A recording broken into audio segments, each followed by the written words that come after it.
At the end of the day, it's not about what you have or even what you've accomplished. It's about what you've done with those accomplishments. It's about who you've lifted up, who you've made better. It's about what you've given back. Denzel Washington. Welcome to Inspire Vision. Our sole purpose is to elevate the lives of others and to inspire you to do the same. Derick Johnson. Hey, thanks so much for being on the show. Thanks for having me, Dr. Doug. Hey, I really appreciate it. You know, this is going to be interesting because it's like you really focus on physical fitness and those type of things, and yet we're going to talk about that, but all sorts of other aspects to that. So what I'd love for you to do is to share with the audience who you are and how you came to this point in your life that you're doing what you're doing in helping make a difference in other people's lives. Yes, for sure. I appreciate it. Number one, I'm excited to be here. So my name is Derick Johnson. I'm a U.S. Army veteran turned life coach. So essentially what I do nowadays, I help people break old patterns so they could thrive, not just survive. So if there are certain childhood traumas that they have and they haven't gotten over, if there are certain vices that are controlling them, whether those things are drugs and alcohol, if they're struggling with food, bad relationship with food, or any other negative emotion or past experience, I help them pinpoint what that thing is and what their patterns are that are holding them back.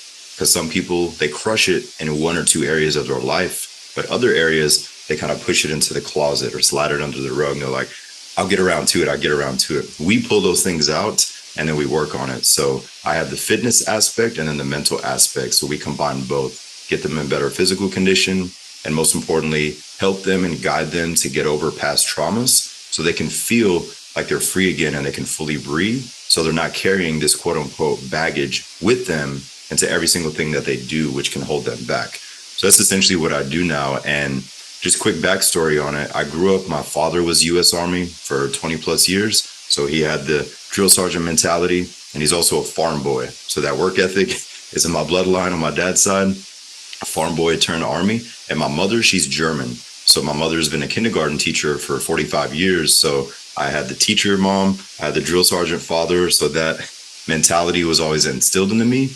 But both of my parents, they grew up very poor and then they became successful. And with their upbringing, they saw a lot of violence, traumas, very dark times, and they had to be the parent for their brothers and sisters and cousins, nieces, and nephews because they were the oldest. So they went into the work field at 13, 14 years old and were just taking care of family and all that while their mothers were working. And so with that, they got into careers early and they did not have the opportunity to do deep inner work of life coaching or therapy or seeing a psychologist and things of that nature. So they went all in on careers and serving others and making a positive impact in the world. But because they neglected themselves, at night, they would start to drink more. So in middle school, when I was 11, I noticed that between the hours of 9 p.m. to 1 a.m., they would consume more alcohol after the cookouts, after the get-togethers. And then their son being the youngest, I became the physical, verbal, emotional punching bag. But I knew that it had nothing to do with me. So I was dealing with that from the age of 11 to 17, and then just at home, a lot of abuse, and then in school. And then I just said enough is enough. And so fitness was my step one into personal development. So I had to change that insecure, scared, timid boy into a man. And fitness was my inlet, changing the physique. And then I was inspired to help others. And so with the upbringing of that, we had the support, we had the discipline in the home, but the I love you and the love and affection, that was non-existent. The home was ran like a machine, which, I mean, it did help, but on the other side, there's things that are lacking, but it all made me who I am. So because I was that insecure child, just getting literally beat up at home and at school and bullied, I had to change my physique, which made me calmer. I worked on my faith, and then I really wanted to help elevate other people. And so I did 10 years in the U.S. Army, and I've been a personal trainer since I was 15. I'm 34, so I've had a lot of experience working with hundreds of different body types, different modalities. But what inspires me the most is just to help people overcome the past. Anyone can follow a nutrition plan or workout plan with the right guidance and discipline. Anyone can do that. But can we thrive long term because we're over something that happened from the past? We're not giving up our power. So that's my favorite thing to do, is to see that fulfillment in somebody's eye where their past doesn't define who they are, and they say, you know what, that was part of my comeback story. And then they can help serve others. But there's a quick synopsis. Yeah, there you go. Well, and you know what I find interesting, just as a side note, as I have interviewed others, what I find is that it's fascinating how physical fitness can help to alleviate some of those negativity emotions that exist within us subconsciously, and actually and literally by consciously and being mindful of those situations. Physical fitness helps to overcome that and displace it to a point where it isn't affecting us anymore. So I'm really excited to talk about that, from your experience and how that works. Were there any, other than what you've just shared, which I think is just fascinating, were there any other defining moments where you said to yourself, you know what, I'm going to do what I'm going to do to really make a difference in other people's lives? Or was it just kind of a gradual thing as you finished your service in the Army and moved forward? It was honestly a gradual thing when I was a teenager because I lived in Germany as a child. And when Europeans move to America, one of the first things we always watch a ton of American high school movies. And we wonder, is it really like that? The jock, the bully, the cheerleaders, all the stuff. And we're genuinely curious, is it like that? Or is that just in the TV shows and the movies? So we moved to America. And 100% it's real. So I was getting pushed into the toilet. I was getting beat up, pushed into the locker, and it was a culture shock because in Germany, I was living on a military base and I was going to German schools as well. And it was all organized and strategic, and came to America and it was just like a lot of energy. So I had to change really quick. And so honestly, it was just, I got tired of being bullied by every single person in public and at home. And I got tired of not having control of my environment. So I made a promise and a pact with myself and said, from here on out, nobody else will have power over me. And so I didn't get into fitness to beat up anybody or to be violent, but I just said, I need to elevate myself because I had a lot of fears. I had a stuttering issue. I did not have any public speaking skills. I was always nervous. I didn't know who I was. So I had to create the man that I wanted to become. So I made that pact with myself and said, from here on out, nobody's going to have power over me. I'm going to control the situation and not give people the response that they expect. So family, they could expect you to be angry or sad. The bully at school expects you to be aggressive. So I said, you know what? Let me just play chess with my words. And I would just play this game in my head to say, don't give them what they expect. Don't give them what they expect. And so I had to start early, but it's because of all the things that were happening. I just got sick and tired of getting beat up all the time. So I just had to stand up for myself. And once I did that, I started helping people because people asked me, they're like, hey, who are you? Did you go into a hyperbolic chamber? You used to be that shy kid in the class. Now you're in shape. You look like Captain America. You're really calm. You're really confident. You speak well. Like, what happened in these 2 years? And then I told them, I was like, you want to learn how? And then I started teaching people. So it was honestly just by time. Being scared for so long, I just got tired of feeling that way. So I said, enough is enough. I made the change for myself, which then motivated me to help change and elevate others.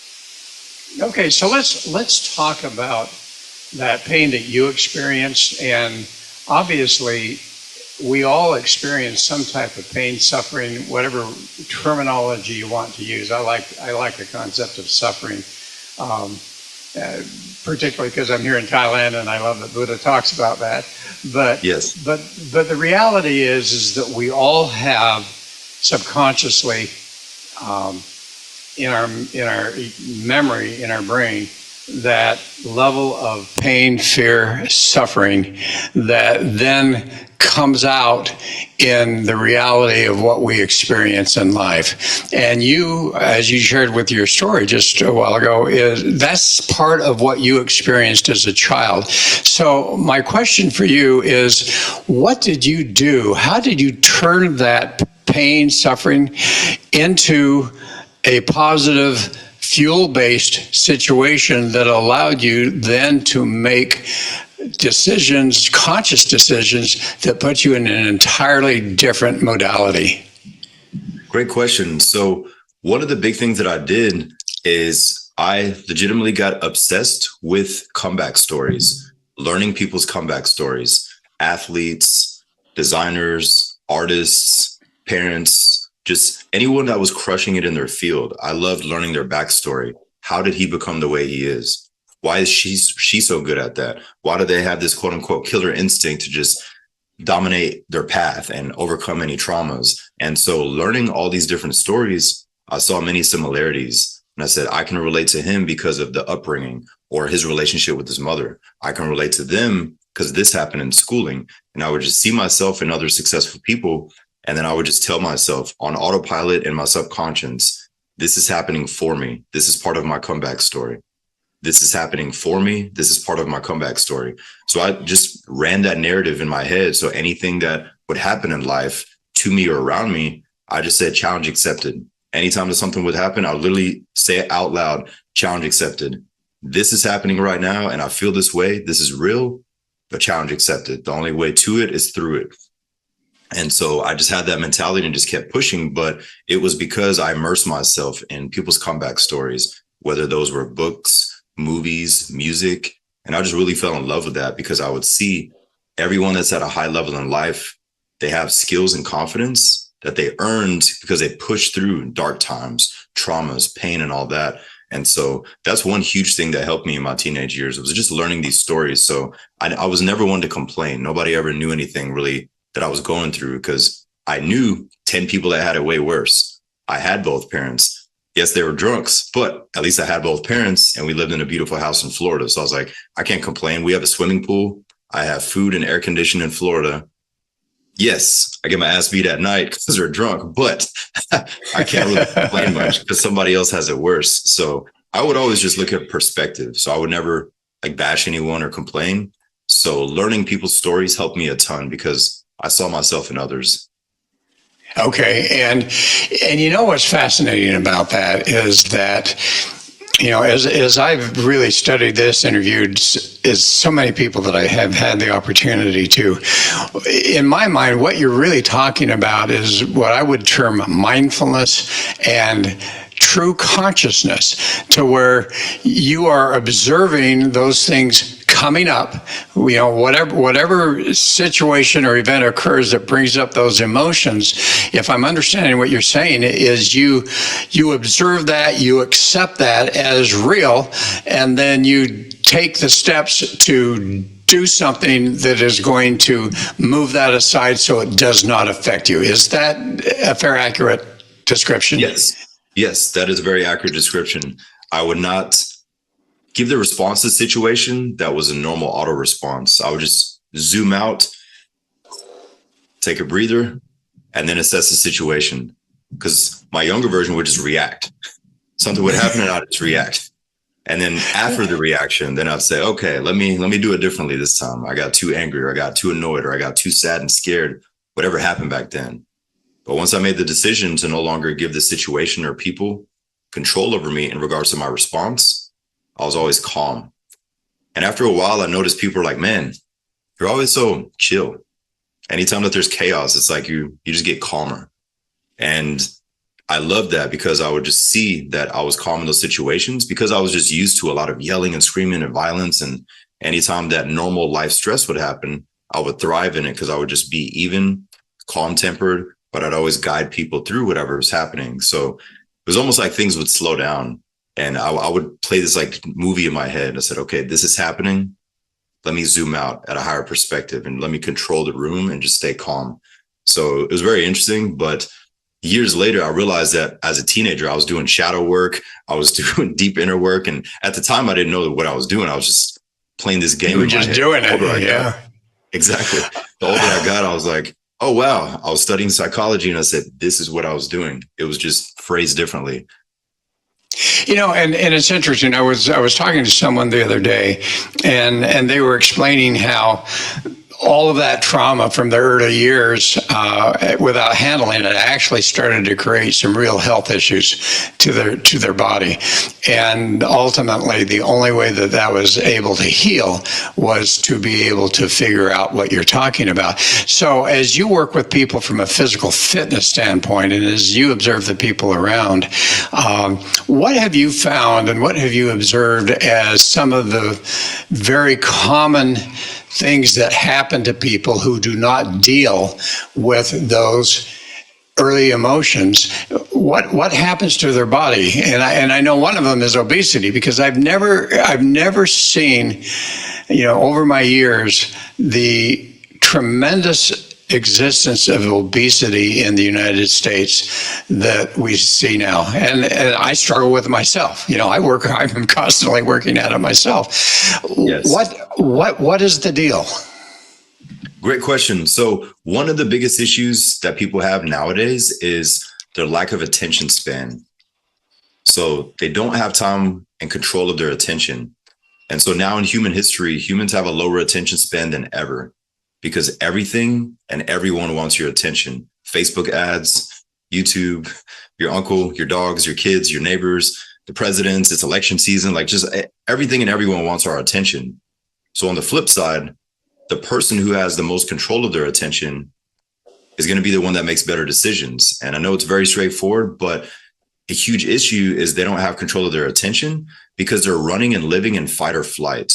And their cortisol levels, their stress hormone, are always so high that they're very reactionary. They live in such a heightened state of fear or survival, where there's not really a healthy balance with many Americans. So because of that, they just don't know what to do. So food has become the most consumed thing to overshadow, to mask, to escape, to cope, to get the edge off. Yes, there's alcohol, yes, there's drugs, but the most prevalent one, the common one, is food, and it's not discussed enough. And you're absolutely right that now obesity is more common in America than it has ever been, but it definitely stems because people, they live in fight or flight, and their cortisol levels are sky high 24/7. So their stress hormone. So an example, I could give and recommend a nutrition plan that is holistic, that would help this individual. But if their microbiome in their gut is all out of whack, if they consume a healthy meal, their body can't even absorb it, because their body for so many years has been running in fight or flight, and their cortisol levels are so high that their gut biome and their mind are affected by it. So what I mean is that gut health is brain health, and brain health is gut health.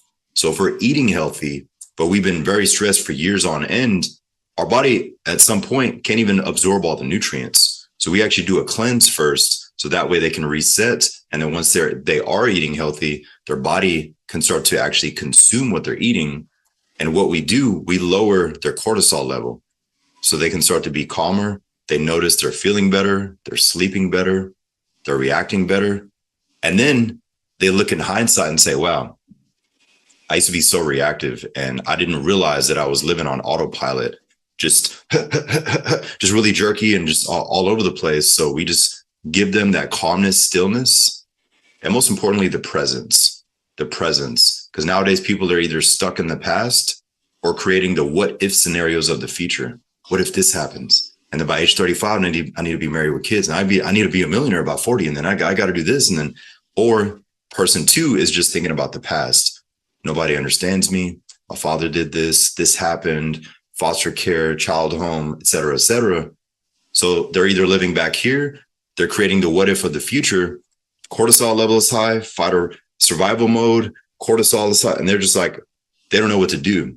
So the job is to reset their microbiome in their stomach, because gut health is brain health. And I think that's a topic that's not discussed enough, because people just think, oh, I could eat healthy and just feel better. Sounds great. But if somebody's been living in this high state of fight or flight for 5+ years, that meal for a week or a month is not going to make that much of a difference. They literally just have to have a total reset and lower their cortisol levels. So big picture is gaining control of our attention again, and being mindful that what we're eating actually affects our brain health more than anything. It's not the outside environment as much as we think.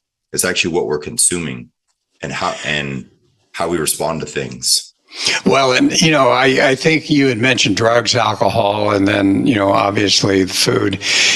It's really an addiction, isn't it? When you think about it, and yes. as I've studied it a little bit more, what I've learned and recognized is that many times, whether it's drugs, whether it's alcohol, whether it's food, we're trying to cover over some emotions that are affecting us. And as you say, those emotions bring about that fear that fight or flight, which then raises the cortisol. I love that. And really, as you talk about, the future, the past, how many people are able to actually live in the now? And if I'm understanding what you're saying, that's what we need to learn to do, is to live in the here and now and not be affected negatively either about the past or the potential of what we worry about in the future. Yes, you're absolutely right, Dr. Doug. So that presence, it's so rare for people to be present. If you go to any restaurant right now, anywhere in the world, everyone at the table is on a device. The kids, the grandma, there's a tablet, there's an iPad, and nobody's actually there speaking to each other. They might speak for 1 minute, and next thing you know, they get fidgety and they have to pull the phone out. We're all, even if we don't want to admit it, we're all addicted to our devices, myself included. We're all addicted. We have a pattern loop.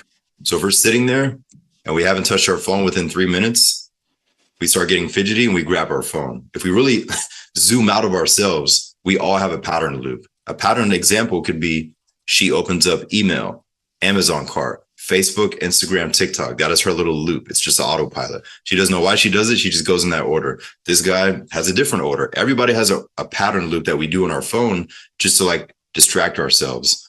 So our job is to see, am I grabbing my phone intentionally, or am I just grabbing it because I'm bored, because I'm stressed, because I want to mindlessly scroll? Because all these sub and micro decisions are going to help us a ton, because we're not just running on autopilot, letting these phones, devices, and situations control us. So I always challenge people to say, before you grab your phone, what are you about to do? Are you strategically opening it up to check your notifications, to send the email, to reach out to somebody? Or are you just like, I just feel blah. I've been working for 10 minutes. I hit my 10 attention span limit. Now I need to scroll.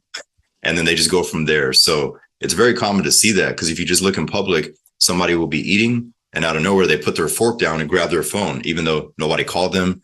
Nothing is urgent. It's just such a loop. We can't even be present to have a meal without touching our phone. So I challenge my clients. I ask them, I'm like, I want you to have a couple meals this week without touching your phone. And at first we're like, I could do that.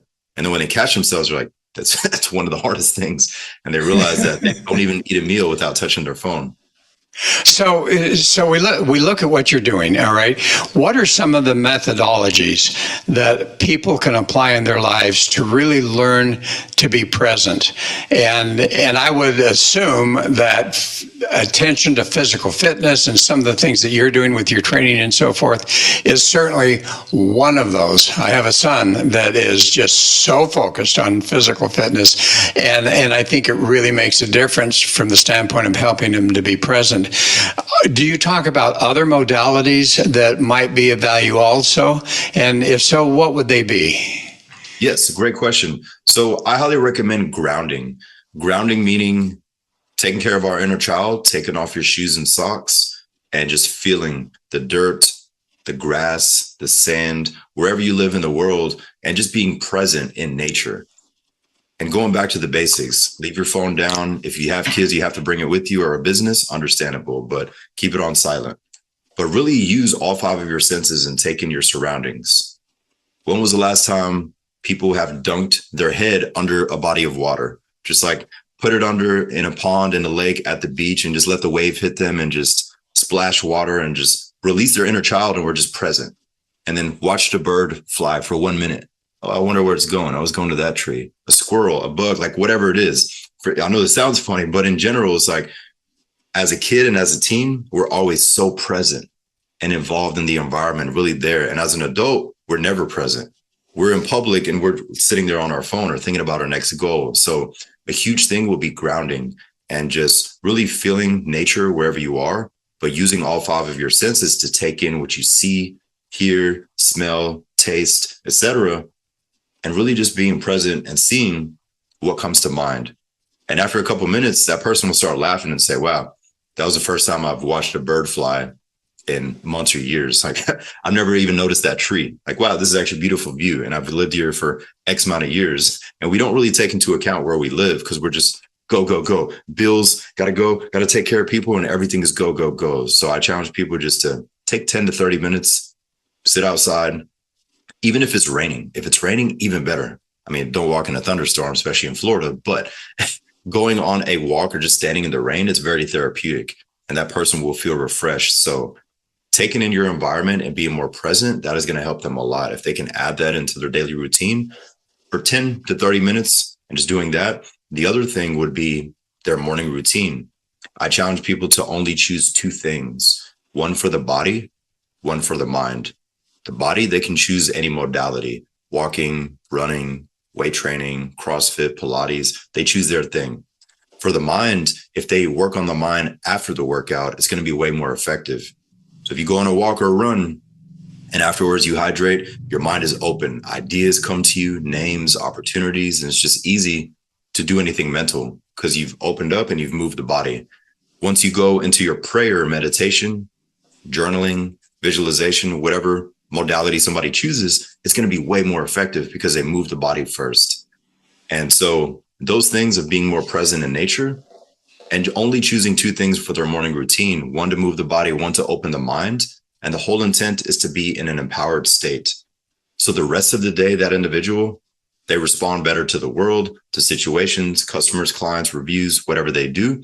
But it's just more so having them present and calm so they are in control of the situation. And I know it sounds so straightforward, but people are always looking for the secret nowadays. No, there has to be something else. There has to be this. It's like, no, lay your phone down, go stand outside and follow a bird for 1 minute. Feel the water. Just thank God or whatever you believe in that you're here. Like take in your surroundings. So I just challenge people to go back to the basics. We don't need all these new modalities and stop overcomplicating things. That's just my reminder to people because we all know what to do.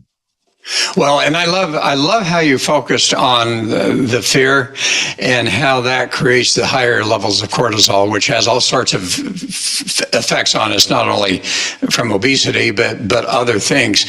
So as we focus on that particular aspect of fight or flight fear, what it does to our bodies, what are some of the other elements besides the recollection or, of emotions that have existed subconsciously within our brain? What are some of the other things that occur that we need to be able to take control of and make sure that those are not going to also affect that fear response to the point where the cortisol continues to rise and maintain? Great question. So the concept of trauma being stored in the body, trauma is stored in the body. So if we know this, no matter what the trauma it was, it could have been a military veteran, somebody that grew up with a crazy family, whatever it was in their past, they just have to know that trauma is stored within the body. Humans are the only mammal that stores trauma in the body. So if an animal gets hit by a car, not killed, but if they get hit by something, if they get into a fight with another animal, what they do, they just shake it off. They start shaking and then they try to get the trauma and release it. So if you watch any mammal, they shake, they do something to release that trauma. Humans, we're the only mammals that actually store it. And once we store it, that human, if they never actually fully release it, they mask it with the drugs, alcohol, sex, unnecessary dating apps, unnecessary sleeping and escaping from reality. It doesn't always have to be something extreme and unhealthy. It could be sleeping. Some people, they just love their naps because they escape. But by us knowing this, we store trauma. So it is our job to release it so that way we can have control again and it doesn't affect our mental health, our physical health. And so being aware of these things, yes, this thing happened. Yes, I stored this. Why am I so stiff all the time? Is it because I work at a desk all day? Is it because I'm so stressed and it started making my posture worse and I'm standing in fear?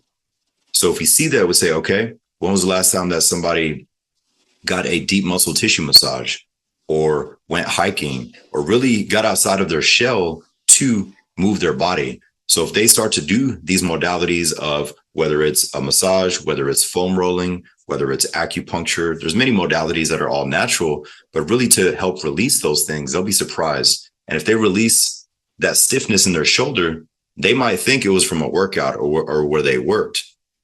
But deep down, they've been this way for years because life kept happening to them, but they have to flip it and say, life is happening for me. So if they release those traumas by elevating the body and realizing that their posture can make their traumas worse and their stress worse by being slumped over.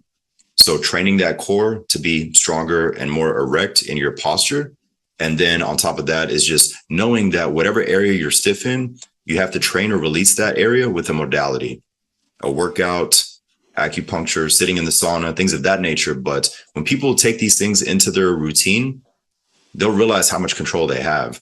And that instead of just holding on to this thing and masking and escaping and running, they face that thing, but then they also have positive outlets. So I just like to look at it in that regard as we all as humans, we store trauma, but it's our job to release that with any of these modalities. It could also be faith, but I always recommend doing something for the body as well, because if somebody's only working on the mind and their faith and they lack their body, they're not going to fully recover or be an empowered individual. Okay, so those are internal aspects. Yes. Let's talk about the external aspects. Yes. Let's talk about people around us, things that are said to us, those type of things. What has been your opinion of that, your expertise on that, and your evaluation of that? Great question. So with our environment can definitely hold us back. And sometimes we're born into that crazy family. We have no control of that. But after a while, once we're of age, 18 plus, and we start making decisions, we have to realize that in the beginning, yes, something might happen to us, but we have to raise our standards. So I would ask people to rate their circle. Is your circle pouring into your cup, or do you only pour into them? Does your circle actively listen to you when you're excited, talking about your passion? I just closed a deal. I just lost 5 pounds. I just did X, Y, Z. Do they respond with a nice positive energy and excitement for you? Or do they do little side comments like, well, we can't all have it that easy, Doug. Well, no, Derick, I mean, your dad was Army. So you're just blessed. Oh, must be nice. Must be nice. Do they respond like that, or with little slick side comments? And then on reverse, are you just as excited for them? And also, does your circle actively listen? Do they actually listen to hear you, or do they just listen to respond? And you see their body language. They're just shaking their head, ready to just interrupt you. And if you're talking about your passion, do the people in your circle actually listen to you, or are they just scrolling their phone? And next thing you know, you're like, well, that's why I don't tell people about my passion, because nobody's listening anyway. They're just scrolling. So take into account your circle and your environment. And you have to realize that you have to raise your standards. So if nobody is listening around you, it's just time to accept those things. In the beginning, yes, it might be painful, but some people you have to love from a distance, because those people will start to drain you, and your goals, dreams, and aspirations were up here. And if you're around these lazy or negative people, you'll start to question yourselves, and their limitations will be placed onto you. And they were never your limitations. They just started to listen to many opinions. So really rate your circle and assess it, because they're going to start to pull you back and drain you. But that internal voice on autopilot, that negative voice, usually it's not even our voice. It's something that somebody in our past said to us. So really assess your circle. And, it's tough. I mean, you think about, you grew up in a very toxic family. And obviously, at some point in your life, when you reached the age that you could, did you disconnect from them completely? Yes, I had to. Okay. And again, as you talk about the environment, people who we surround ourselves with, if they continue to pull us down, which can be so devastating in our lives. But here's the challenge. How easy, well, I know how easy it is. It's not to be able to disconnect, to make a conscious decision to disconnect from those people who you have been used to having around you, because now you're recognizing that they are literally pulling you down, because you've reached that level of consciousness to be able to recognize that. How do you help your clients as you're working with them, and as you find that, they're being surrounded by that negative type of situation? How do you help them to get to the point where they have the courage and the strength to literally walk away and to find people and friends and surroundings that are more uplifting and going to help make a difference for them in their lives? Great question. So I challenge them to see the pattern, and the pattern could be, what does your mom, dad, uncle, boss, or whoever in their circle, what do they say that actually pushes your buttons or triggers you? What is it? So that'd be step one. Look at, what does somebody actually say where the energy in the room shifts, or you feel smaller or less than? 2, what is your auto response when you hear that thing or when that thing is done to you? Is your auto response aggression? Is it to close in and get really quiet? Is it to run? So what is hitting me verbally or whatever's happening? What is my reaction? And then say, okay, when this happens, I do that. When she does this, I do this. All right. What is a better response? What would my best version of myself, how would he or she respond to said situation? And usually that person is going to say things along the lines of, I want to respond calmer. I want to kill it with kindness. I want to be able to make a conscious decision and put my foot down and be intentional. Because sometimes people, they'll say, I'm fading away from these people. And 2 weeks later, they go back out to lunch with them. And then the cycle starts again and they got sucked in. It's the same thing like people that break up and get back together, break up and get back together. They're not intentional and they don't make a conscious decision. They just kind of put their foot in the water. So the goal is, are you in for yourself or are you just dabbling? Because if so, that relationship will be even more toxic because they know what to say to pull you back in. And so high level is that anytime that you've surpassed the level of person that they thought you would become, that's when they try to pull you back. So it's like the crabs in a barrel or crabs in a bucket mentality. Once you start going up and they see you're about to get out of the barrel or break the generational curses or stop drinking and stop doing XYZ, they don't like that. So they want to pull you back down. So think of that analogy when you're elevating yourself, you're working on your faith, your finances, your body, your relationships. Anytime that you're elevating, somebody in your circle, usually your family, is going to start to try to hold you back. But you have to identify and say, you know what? Instead of me being angry or sad, let me just accept this. They're projecting. They are projecting. You surpass the level of person they thought you would become. So they want to hold you back because your success and your progress is shining a light at their missed opportunity, their laziness, their bad habits, etc. And that's not your job to fix them. Most people are going to be stuck that way. So they're living that same year over and over. So they really have to zoom out to say, am I going to take advice from somebody that I don't want to end up like? Like they just have to look at it that way. The person telling you these things, look at their life. Do you want to end up like them? Your mother, your father, your uncle, your professor. And 99% of the time, that person does not have a life that that individual wants. And we really have to ask ourselves, well, why am I listening to this? They're just miserable, honestly. So realize that many people are just projecting and projecting. So it's our job to say, you know what? They're going through something internal right now or 10 years ago. That has nothing to do with me. I have to keep control and I have to just keep going because people depend on you. So stay in that empowered state. And you literally have to disconnect sometimes. But here's the other element too that I've found, and I think it's interesting. And I think this art of communication and being willing to be very open and transparent is an element that we all just struggle with. But as I was working with a coaching program a while ago, it was really kind of funny. They were talking about how do you deal with these situations where an event occurs from someone that brings up all of these emotions again. And we were talking about how it's so important to be able to communicate and say, hey, Derick, you know what, when you say this, it brings up, I allow these emotions to come up within me, and I'm working on that. But could you help me by being a little bit more cautious and conscious about not doing that? Now, there will be those that just laugh at you, and those are the ones you need to disconnect from. But there will be those that also say, you know what, I had no idea. And so I don't know that it's necessarily that we have to disconnect from everyone until we've taken the opportunity to communicate and see if others will rise to our level and give them an opportunity to do that. When I was saying I was laughing about this training because the trainer at the time said, here's one thing you never want to do with your spouse, and it is, honey, what emotions just came up within you when this occurred? And how are you dealing with it? And, challenging someone to take responsibility for their own emotions and own responses is really tough. And yet, if we're willing to say, hey, I take responsibility for this, but could you help me?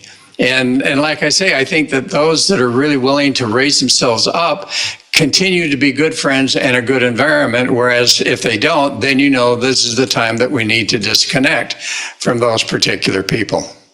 Exactly, 100%. Because the better quality questions we ask them, we might be the wake up call that they needed, because they're going through their own things. So their auto response to you might have been like, wow, I never realized I speak like that. I apologize. Like, thanks. And we get better together as friends in a relationship.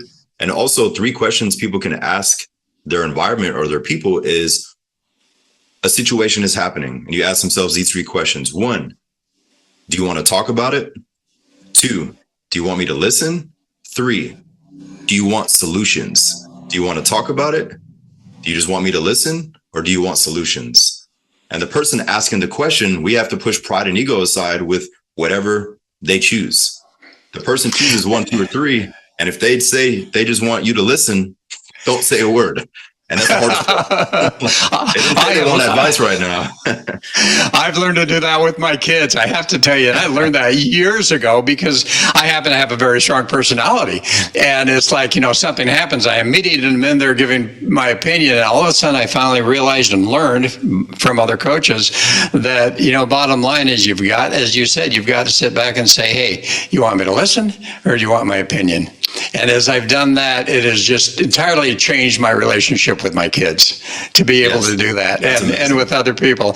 So, as we get closer to the end here, a couple of questions that I have. Number 1, do you strictly and mainly work with people within the surroundings of Florida, or do you have a broader reach with what you do and how you help people?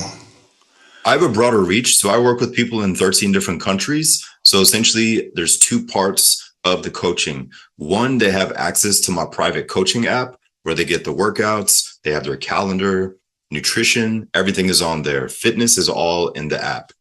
Everything mental in regards to life coaching, we do via Zoom once or twice a week, depending on their goal. And that's where we dive deep into said topics. So the workouts, they open it up. They know exactly what they're doing in the gym or training at home. Nutrition, everything is in there, very straightforward. And that's where we track all analytics. Everything mental, we do via one-on-one conversation. And then we track everything that we do mental digitally. So 2 things. 1 is the coaching app for fitness, nutrition, and everything mindset related and personal related, we do via Zoom. And we dive deep into set topics to see exactly what they need. Because if they're only working out and eating healthy and not taking care of the psyche, they're not going to win long term. That is the person that loses 20 pounds, gains it again, loses 30 pounds, gains it again. The person that hops from relationship to relationship, they're doing all these things or quitting this job to go somewhere else to then quit that job. They're going through a pattern. So we have to elevate the psyche and improve their mindset. So that's why I focus on both the body and the mind. And then that person does well and thrives in most areas of their life. And they positively affect everyone they come in contact with. So I'm just trying to drop the rock in the pond and create a positive ripple effect. So Derick, how do they find you? They can find me on social media. They can search Fit with Derick 2.